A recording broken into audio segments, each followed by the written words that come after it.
Hello ವೀಕ್ಷಕರೇ, ಒಂದು ಊರಿತ್ತು. ಆ ಊರಿನಲ್ಲಿ ಸಾವಿರಾರು ಜನ ಇದ್ದರು. ಆದರೆ ಅವರಲ್ಲಿ ಒಬ್ಬನು ಮಾತ್ರ ಪ್ರತಿದಿನ ಯುದ್ಧ ಮಾಡುತ್ತಿದ್ದ. ಆ ಯುದ್ಧ ಯಾರಿಗೂ ಕಾಣುತ್ತಿರಲಿಲ್ಲ.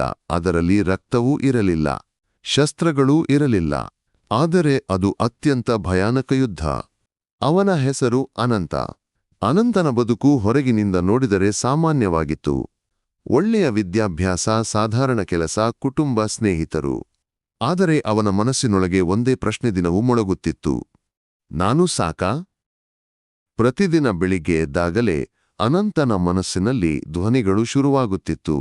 ಒಂದು ಧ್ವನಿ ಹೇಳುತ್ತಿತ್ತು, ನಿನ್ನಿಂದ ಏನೂ ಆಗಲ್ಲ. ಇನ್ನೊಂದು ಧ್ವನಿ ಹೇಳುತ್ತಿತ್ತು, ಎಲ್ಲರೂ ನಿನ್ನನ್ನು ಮೀರಿ ಹೋಗ್ತಿದ್ದಾರೆ. ಮತ್ತೊಂದು ಧ್ವನಿ ನಕ್ಕು ಹೇಳುತ್ತಿತ್ತು, ಪ್ರಯತ್ನ ಮಾಡೋದೇ ಬೇಡ, ಸೋಲು ಖಚಿತ. ಅವುಗಳೇ ಭಯ, ಸಂಶಯ ಮತ್ತು ಹೀನಮನಸ್ಸು. ಅನಂತ ಪ್ರಯತ್ನ ಮಾಡುತ್ತಿದ್ದ ಹೊಸ ಕೆಲಸಕ್ಕೆ ಅರ್ಜಿ ಹಾಕಲು, ಹೊಸ ಕನಸು ಕಟ್ಟಲು. ಆದರೆ ಕೈ ಕಂಪಿಸುತ್ತಿತ್ತು, ಮನಸ್ಸು ಹಿಂದಕ್ಕೆ ಎಳೆಯುತ್ತಿತ್ತು. ಅವನು ತನ್ನನ್ನೇ ಪ್ರಶ್ನಿಸುತ್ತಿದ್ದ, ಎಲ್ಲರೂ ಮುಂದಕ್ಕೆ ಹೋಗ್ತಿದ್ದಾರೆ, ನಾನು ಮಾತ್ರ ಯಾಕೆ ನಿಂತಿದ್ದೇನೆ? ಒಂದು ದಿನ ಕೋಪ ಅವನನ್ನು ಆವರಿಸಿತು. ತನ್ನ ಸ್ನೇಹಿತನು ಯಶಸ್ಸು ಕಂಡಾಗ ಅನಂತ ಸಂತೋಷಪಡಲಿಲ್ಲ. ಅವನೊಳಗೆ ಬೆಂಕಿ ಹೊತ್ತಿಕೊಂಡಿತು. ನಾನು ಏಕೆ ಅಲ್ಲ?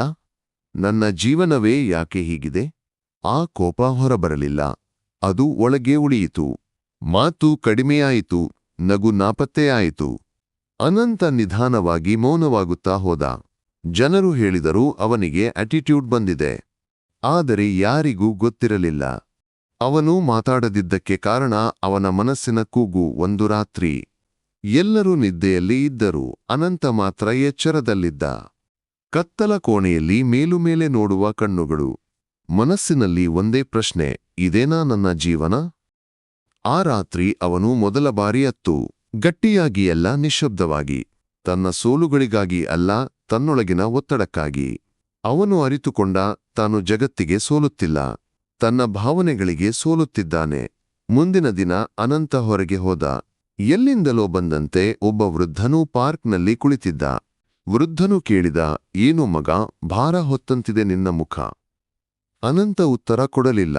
ಸ್ವಲ್ಪ ಸಮಯದ ನಂತರ ವೃದ್ಧನು ಹೇಳಿದರು, ನಾವು ನಮ್ಮ ಭಾವನೆಗಳನ್ನು ಶತ್ರು ಅಂತ ಭಾವಿಸ್ತೀವಿ, ಆದರೆ ಅವು ನಮ್ಮ ದಾರಿದೀಪಗಳು.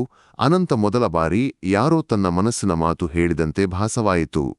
ವೃದ್ಧನು ಮುಂದುವರಿಸಿದರು, ಭಯ ಇದ್ದರೆ ನೀನು ಜೀವಂತ ಇದ್ದೀಯ ಅನ್ನೋದರ ಸೂಚನೆ. ದುಃಖ ಇದ್ದರೆ ನೀನು ಮನುಷ್ಯ ಅನ್ನೋದರ ಸಾಕ್ಷಿ. ಆ ಮಾತುಗಳು ಅನಂತನ ಮನಸ್ಸಿನೊಳಗೆ ನುಗ್ಗಿದವು. ಅನಂತ ಒಂದು ನಿರ್ಧಾರ ಮಾಡಿದ್ದ. ಇನ್ನು ಭಾವನೆಗಳ ಜೊತೆ ಹೋರಾಟವಿಲ್ಲ, ಅವುಗಳನ್ನು ಕೇಳಬೇಕು. ಭಯ ಬಂದಾಗ ಅವನು ಓಡಲಿಲ್ಲ, ಕೋಪ ಬಂದಾಗ ಅವನು ಸಿಡಿಯಲಿಲ್ಲ, ದುಃಖ ಬಂದಾಗ ಅವನು ಅದನ್ನು ಮರೆಸಲಿಲ್ಲ. ಅವನು ನಿಧಾನವಾಗಿ ಕೇಳತೊಡಗಿದ, ನೀನು ಏನು ಹೇಳ್ತಿದ್ದೀಯ? ಭಯ ಹೇಳಿತು, ಸಿದ್ಧತೆ ಬೇಕು. ದುಃಖ ಹೇಳಿತು, ಸ್ವಲ್ಪ ಸಮಯ ಕೊಡು. ನಂಬಿಕೆ ಮೌನವಾಗಿ ಹೇಳಿತು, ನೀನು ಮಾಡಬಹುದು. ಅನಂತನ ಜೀವನ ಒಂದು ದಿನದಲ್ಲೇ ಬದಲಾಗಲಿಲ್ಲ. ಆದರೆ ಒಂದು ವಿಷಯ ಬದಲಾಗಿದೆ, ಅವನ ನಿಲುವು. ಸೋಲಾದರೂ ಅವನು ಓಡಲಿಲ್ಲ, ವಿಫಲವಾದರೂ ಅವನು ಕುಸಿಯಲಿಲ್ಲ. ಅವನು ಅರಿತುಕೊಂಡ, ಗೆಲುವು ಅಂದ್ರೆ ಎಲ್ಲರಿಗಿಂತ ಮುಂದೆ ಹೋಗೋದು ಅಲ್ಲ, ತನ್ನೊಳಗಿನ ಯುದ್ಧವನ್ನು ಅರ್ಥಮಾಡಿಕೊಳ್ಳೋದು. ಇಂದು ಅನಂತ ಯಶಸ್ವಿ ವ್ಯಕ್ತಿಯಾಗಿರಬಹುದು ಅಥವಾ ಸಾಮಾನ್ಯನಾಗಿರಬಹುದು. ಆದರೆ ಒಂದು ವಿಷಯ ಖಚಿತ, ಅವನು ಇನ್ನು ತನ್ನ ಭಾವನೆಗಳ ಜೊತೆ ಯುದ್ಧ ಮಾಡೋದಿಲ್ಲ. ಅವನು ಅವುಗಳ ಜೊತೆ ನಡೆಯುತ್ತಾನೆ. ಮೋರಲ್ ಮಾನವನ ಅತಿ ದೊಡ್ಡ ಶತ್ರು ಹೊರಗೆ ಇಲ್ಲ, ತನ್ನೊಳಗೆ ಇದೆ. ಭಾವನೆಗಳನ್ನು ಸೋಲಿಸುವುದಲ್ಲ, ಅವುಗಳನ್ನು ಅರ್ಥಮಾಡಿಕೊಳ್ಳುವುದೇ ನಿಜವಾದ ಶಕ್ತಿ.